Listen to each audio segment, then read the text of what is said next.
En este video hablaremos de la transformada de Fourier, de su historia, de sus aplicaciones y vamos a aterrizar un poco más el concepto utilizando música. Este concepto matemático se lo debemos a Joseph Fourier, quien desarrolló por primera vez tanto la transformada de Fourier como la transformada inversa de Fourier. Aunque cabe resaltar que en sus años de estudio no se solía trabajar tanto con números complejos, así que desarrolló esta expresión únicamente para los términos reales. Y a quien le debemos el teorema de Fourier como lo conocemos actualmente es al científico Louis Cauchy. La primera vez que vimos a la transformada de Fourier siendo aplicada para los estudios de las ciencias físicas fue en el volumen 3 del Cambridge Mathematical Journal, donde se utilizó para estudiar la transferencia de calor en una esfera sólida y para estudiar la vibración de las cuerdas.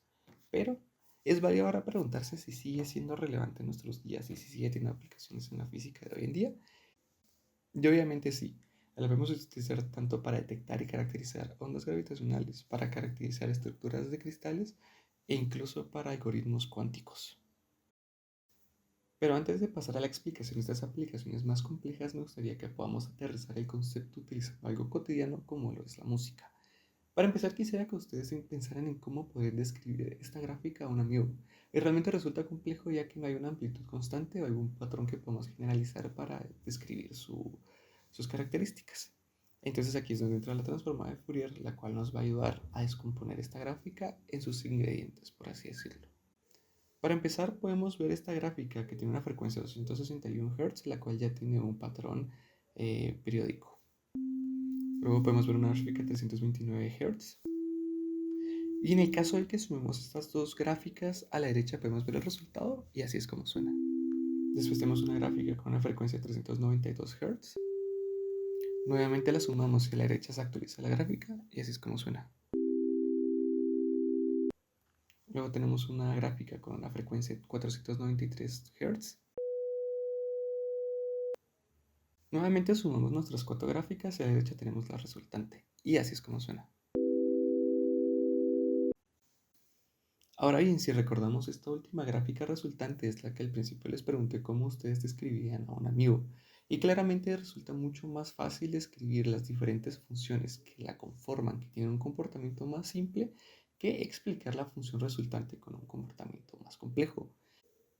En nuestro caso, que ya conocimos los ingredientes para generar la función resultante, resulta bastante fácil este proceso, pero en el caso de no tener la receta para generar nuestra función resultante, es donde entra el concepto de la transformada de Fourier.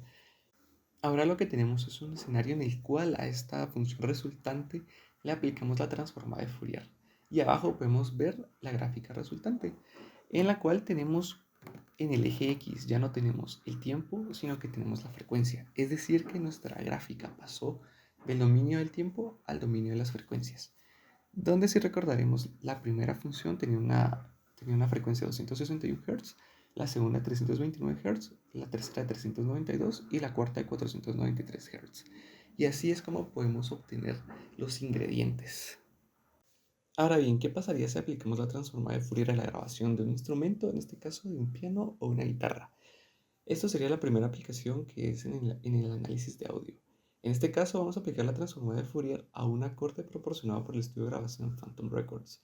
Esto es de interés porque un acorde está conformado por tres notas. Entonces queremos ver si podemos caracterizar estas notas a través de la transformada de Fourier. A continuación se pueden ver los resultados de haber aplicado la transformada de Fourier a la siguiente grabación.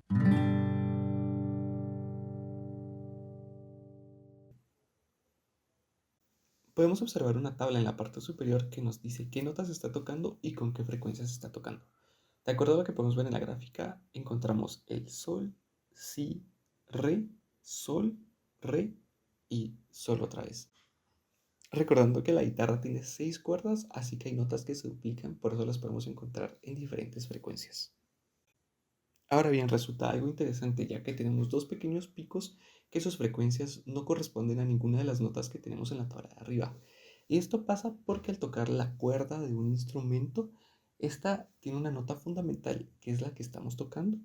En este caso sería el si con una frecuencia de 123.47 Hz y también suenan los armónicos de esta cuerda. En este caso son múltiplos enteros de la frecuencia fundamental.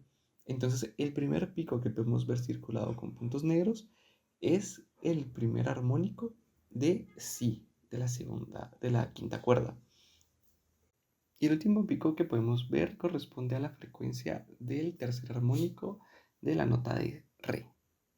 El tema de los armónicos es importante ya que en instrumentos como un violín, que sus notas suelen ser bastante agudas, los armónicos más agudos son los que más brillan, es decir, que tendrían una mayor amplitud si aplicáramos una transformada de Fourier. Entonces, podríamos incluso llegar a identificar de qué instrumento se trata utilizando únicamente una transformada de Fourier. Al observar aplicaciones más complejas, vamos a utilizar el proyecto LIGO y la cristalografía. En este caso vamos a ver por qué LIGO utiliza la transformada de Fourier para poder detectar ondas gravitacionales. LIGO, como les mencionaba, es un proyecto enfocado a detectar ondas gravitacionales de forma directa y para eso utiliza un interferómetro láser extremadamente sensible. Para empezar, tenemos una expresión que nos resulta bastante importante, que es la de PSD. Esta se refiere al Power Spectrum Density. Este concepto es bastante importante ya que la grabación de datos se hace por mucho tiempo y si hiciéramos la gráfica respecto al tiempo tendríamos una gráfica muy larga y muy compleja de comprender. Así que al pasarla al dominio de las frecuencias vamos a analizar las frecuencias de nuestra grabación. Ahora bien, profundizando en la expresión que tenemos acá, encerrada en un cuadro rojo podemos ver el Energy Spectral Density, que es la transformada de Fourier de las mediciones del LIGO. Es decir, estas mediciones las estamos pasando del dominio del tiempo al dominio de las frecuencias. Al aplicar un valor absoluto y elevarlo al cuadrado, lo que estamos haciendo es ver la intensidad de las mediciones en esa frecuencia en específico. Luego tenemos un límite aplicado a este término del Energy Spectral Density. En este caso, este término se utiliza como una normalización para poder aterrizar un poco más esto. El ejemplo que podríamos ver es si queremos comparar qué tanta agua fluye por dos mangueras, pero una manguera la dejamos abierta 10 minutos y la otra manguera durante un minuto, muy probablemente vamos a medir un mayor volumen por la manguera que se dejó correr 10 minutos que por la que se dejó correr solo un minuto el agua. Entonces lo que hacemos para compararlos de manera justa es ver qué tanto volumen atravesó la manguera en un segundo. Por último, podemos introducir el concepto del ASD, que es Amplitude Spectral Density, que es la raíz cuadrada del PSD. Ahora bien, ¿por qué es importante hacer esto? Ya que el LIGO es un instrumento tan sensible, a sus mediciones puede aportar ruido desde el cambio de temperatura en el ambiente por la expansión térmica de sus materiales, las suspensiones utilizadas en el proyecto, a incluso efectos cuánticos. Por lo tanto, la gráfica que podemos ver en pantalla es la caracterización del ruido que se puede medir en LIGO. Esta caracterización del ruido está dado en el dominio de las frecuencias, donde en el eje izquierdo podemos ver el ASD. Es decir, que estamos viendo cuánta intensidad aporta el ruido a cada una de las frecuencias que podemos medir. Ahora bien, para entender la importancia de esto, a continuación nos vamos a ver la medición del agujero negro binario GW150914, la cual no resulta nada simple de interpretar a simple vista. Y esto se debe a que estamos viendo todas las frecuencias que puede medir el interferómetro, incluso en las que tenemos mayor aporte del ruido detectado por LIGO que de la detección realmente. Así que la solución que dio LIGO fue hacer un filtro de las frecuencias que se van a analizar. Pero ¿cómo vamos a saber qué intervalo de interferencias utilizar? Y aquí es donde entra esta gráfica, en la cual podemos ver en el dominio de las frecuencias el Amplitude Spectral Density tanto de la señal del agujero negro binario que estamos estudiando como del ruido caracterizado del LIGO. Y lo que queremos hacer es quedarnos con el rango de frecuencias donde la señal del agujero negro es más que el ruido del LIGO. En este caso podemos ver que es desde las frecuencias 20 hasta aproximadamente 300. Al aplicar el filtro, la gráfica que obtenemos se ve un poco más limpia, pero ¿cómo sabemos que esto se apega al modelo que estamos buscando? En la siguiente gráfica podemos ver el modelo teórico y arriba podemos ver las mediciones que tenemos. Podemos ver cómo se corresponden las amplitudes al modelo teórico al momento de la unión de los agujeros negros. Ya a este punto únicamente se tendría que hacer un ajuste entre las mediciones experimentales y el modelo teórico, donde los parámetros que vamos a encontrar nos dicen la distancia a la que están estos agujeros negros binarios y su masa. Para empezar con el tema de cristalografía, tenemos a Max Loé y a la par de él el primer diagrama de difracción de rayos X de un cristal de Singlen, realizado por él. A continuación podemos ver el equipo con el que se hacen estos diagramas de difracción de rayos X actualmente. Este se llama difractómetro. Es importante destacar que un cristal está conformado por la repetición de la celda unitaria, la cual es un concepto que nos dice que es el arreglo de átomos más pequeño que se repite en toda la estructura cristalina. En el caso de estar trabajando con un cristal ideal, estas celdas unitarias tendrán todas la misma orientación, pero al trabajar con un cristal real hay algunas celdas unitarias que no tienen la misma orientación. Es por esto que este instrumento recorre un ángulo para poder ver todas las orientaciones de los cristales o de las celdas unitarias que tiene el cristal. Esta expresión nos dice cuál es la relación entre el diagrama de difracción y la estructura de los átomos del cristal. En este caso, esta sería nuestra transforma de Fourier, donde tenemos las variables x, y y z, que son las posiciones de los átomos dentro del cristal, y queremos transformarlas al dominio de las coordenadas h, k, l, que en este caso las coordenadas h, k, l nos dan las coordenadas de difracción.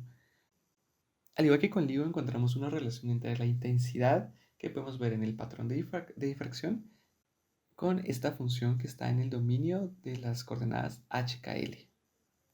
Esta simulación se encontró en una página de la Universidad de Caltech en la cual estábamos modelando un cristal que tenía celdas unitarias con diferentes orientaciones, pero reducimos este efecto al mínimo para así poder modelar un cristal ideal. De acuerdo a lo que podemos observar acá, tenemos un pico de intensidad en el ángulo de 90 grados. Y recuerdo que este pico está asociado a las coordenadas de los átomos dentro del cristal que estamos estudiando. Podríamos decir que esta gráfica de picos es la huella dactilar de cada uno de los cristales que podemos analizar. De hecho, desde 1930 hay una base internacional en la cual se registran las estructuras o los patrones de difracción de muchos cristales para así poder consultarlos y al nosotros hacer una medición, poder compararlos y así identificar de qué cristal estamos hablando.